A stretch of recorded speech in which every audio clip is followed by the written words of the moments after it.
Hi there, let's have a look at the room temperature probe on your pellet stove or your pellet appliance.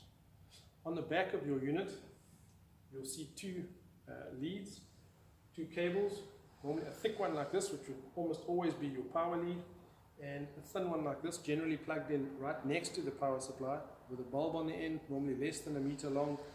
This will be your room temperature probe. If your unit comes with a remote, one like this or similar to this, you will also have a room temperature probe inside the remote. Why do you need them? Very simply, energy saving. Once the room has reached the temperature, there's no need for the unit to keep running at full power. It can idle at P1 depending on your settings, or it can switch off and then come on back 2 hours, 3 hours later depending on the settings. Things to watch out for.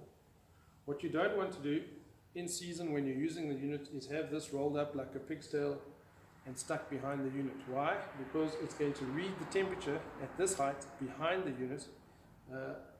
What you want to do is move it off as far as possible, stick it to the skirting board, or make a little holder for it on the wall so that it gives an accurate reading of the air temperature next to the unit, not behind the unit, not underneath the unit.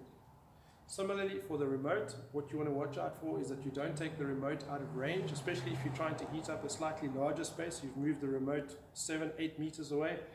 Take this 12 meters away, you might lose the signal, and the unit will then default to the temperature reading on the temperature probe situated at the back.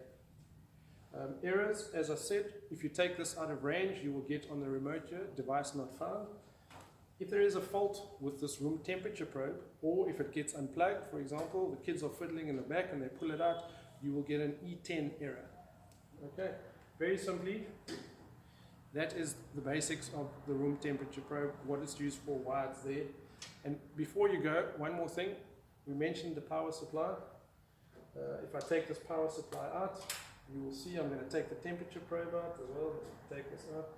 You will see situated underneath the power supply, there is a little holder. I'm going to pop it out. Okay. And what we have here is your fuse. Okay, the one that is visible is the fuse that the unit is using at the moment. And in the little holder there is the spare fuse. Okay, now you know. Goodbye for now.